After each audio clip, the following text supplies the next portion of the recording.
Monday, happy days. Tuesday, Wednesday, happy days. Thursday, Friday, happy days. The weekend comes, my cycle hums, ready to race to you.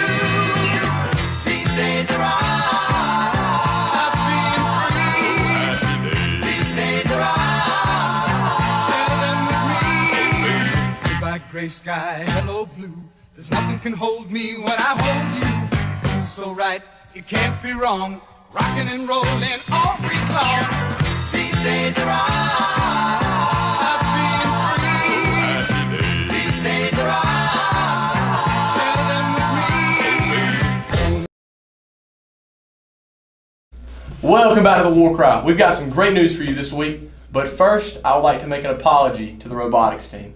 Last week I said some things I shouldn't have said about going to the important stuff, and it was taken the wrong way by a lot of people, so it is my sincere apology. I love robots, don't have a problem with them, so go robots. Now, Bo, tell us about the upcoming week. Thanks, Big Cat. This week there are a lot of sporting events, including football season kicking off, and softball has gotten in the middle of the region schedule, so make sure you listen close and don't miss anything. Yeah, Bo, softball seems to really be in the swing of things, if you know what I'm saying. But following this week, I've got to start a new teacher segment with Coach Porter, the new 9th grade math teacher, on what he does and how he feels about being at the high school. Let's go check it out. Hey Heard County, I'm here with Coach Porter, the new teacher at the high school. Coach Porter, how long have you been teaching? This is my 5th year overall. I know you taught at the middle school last year. How was that? It was really good. I was under the tutelage of a lot of experienced teachers like your mom. Learned a lot from them and just tried to pick something up from every teacher I worked with. I worked with 7th and 8th grade, so got to work with a lot of teachers that knew a lot about the curriculum and just try to pick something up from each one. Do you feel like high school is a better fit for you than middle school? I enjoy high school more. I think so far is something that I really love is working with softball and baseball guys is I get to build relationships not only on the field, but now they come to the classroom and see kids every day in an environment that is really the more important environment than the sports field. I know I love sports as much as the next guy, but this is what really matters, and the age group of kids is really suited me. Some say you are a great teacher at the high school. Do you feel like you have lived up to that name? No, I would not say I'm a great teacher. I would say I'm just trying to get better every day. There's stuff every day that I learn I need to do better. So I would just say I'm work in progress. Hey, well, any progress is good progress. So that's the questions I have for Coach Porter. Coach Waldrop, step over here for a minute, Coach Waldrop. So Coach Porter teaches beside Coach Waldrop on the 9th grade hall. Coach Waldrop, how is Coach Porter as a teacher? Well, I can certainly testify to the excellence of his educational prowess, as I can hear every single lesson that he has ever taught through the walls that separate our room, and he does a great job. Fantastic job. All right, now we've got a useful technique where I'm going to interview you. So recently committed to the University of Central Florida, is that correct? South Florida, excuse me, go Bulls. On your dad's birthday, I believe. What was some of your emotion that went along with that? Well, my emotion, ultimately was, hey, I'm excited to be able to commit, on my dad's birthday. That's the place I felt like I needed to be, and just to be able to come see you after I committed and share the excitement with you. That was a big part of the day, and it's going to make this school year even better. How do you think that being a news member, a vital news member, translates to the football field? How do those things have similarities or differences that maybe makes you want it better and better at the other one? Well, these guys in the school, they know who runs the War Cry, and so stepping on the football field, they know who runs the football field, and I think it puts out a good take on them, and just show some respect, and it shows how hardworking I am to put together a new show like me and Bo Langland do. Shout out to my co-host Bo Langland, he's a baller.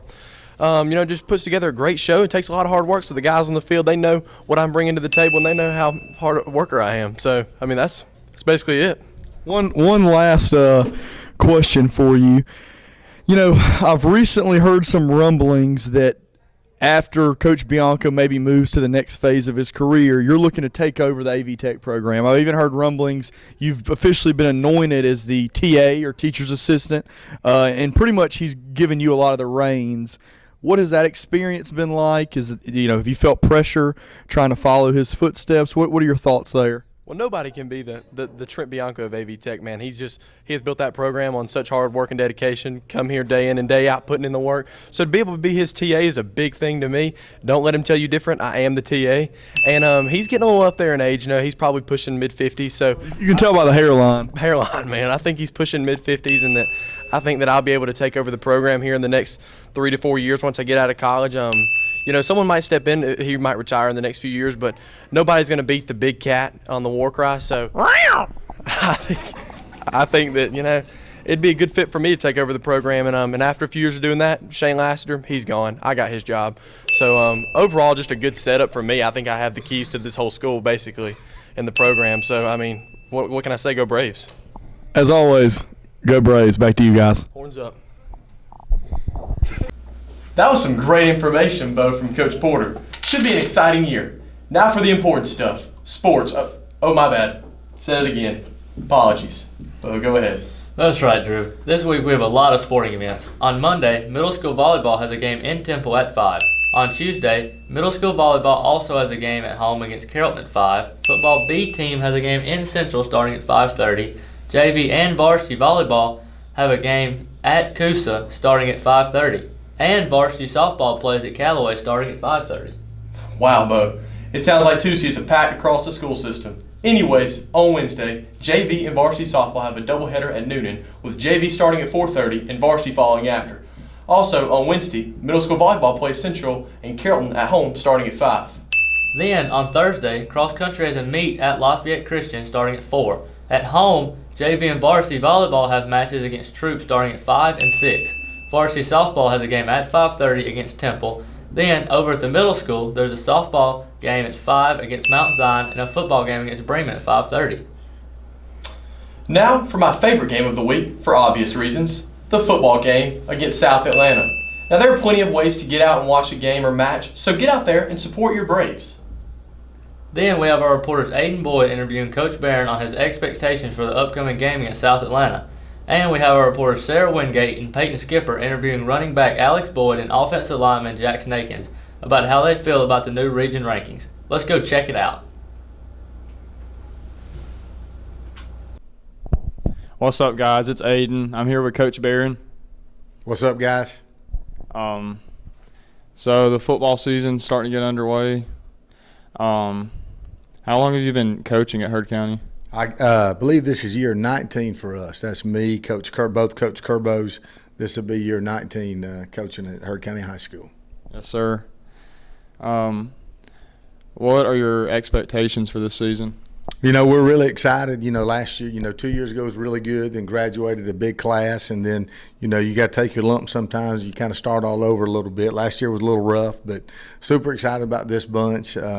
Not a lot of depth, so, you got to be blessed enough to stay healthy. But I think if we stay healthy and we work hard, that we got a chance to be a special bunch.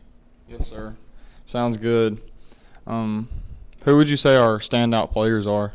The good thing is that there's a bunch. Anytime you can say there's a bunch of guys that have a chance to go play at the next level that are on the squad.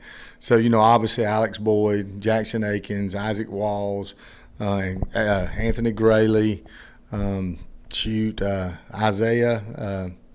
Ike's going to, I got a chance to be special. Leroy, how hard he plays and how special he is. Excited to see him at receiver. I think he's done some really good things out there offensively for us this year. Maurice has worked really hard in the offseason to kind of take over that role. So, I'm sure I'm leaving a lot of people out because, I didn't even say Drew. Drew's the one sitting there with the D1 offer and committed to South Florida. So, there's a bunch of them this year, and that's when you have special years. A lot of times, people talk about coaching, but coaching's a little bit overrated. You got to have guys that can play and those things, and I think we got that this year. Yes, sir. Sounds good. In what ways has coronavirus affected the season? I guess in what ways hasn't. It's just different. You know, I mean, we haven't had a practice where we've had every kid at practice at one time, you know, and I think that may be the new norm. You know, I mean, if one or two get exposed to it, then, you know, they're sent home and quarantined, and nothing we can do about it. You know, we just got to grind through it. And, you know, one thing that's got to take place is every kid on that roster's got to understand where we're at with this coronas. And from week to week, you know, they better be ready to play. Even if they're number 3, you know, they're 3 on the depth chart right now, you know, there could be an opportunity for them that we need them to be successful on a Friday night. So I think every kid has got to stay, you know, dialed in and understand that they're important and be ready if their number's called, because, you know, you just don't know what's going to happen. As far as other things, you know, just monitoring the kids, you know, obviously when you're playing, you know, out here on the field, you know, football's a contact sport, so, you know, if you're playing it the right way, you're going to be within that 6 foot. And, you know, those kids understand that, you know, they're taking a risk and they're willing to do it because they love a game. You know, ultimately, you know, we want to take care of the kids and be safe. But, you know, at some point in time, we got to grind through this thing. Yes, sir. I've heard from players at the school that Northwest Georgia football on Twitter ranked us to finish last in our region. Mm-hmm. Yeah, you know, I mean, they looked at what we did last year, and we weren't very successful. But, you know, the crazy thing about it is, you know, even as down as we were a year ago, we still finished 3rd in the region, so with a chance to finish 2nd.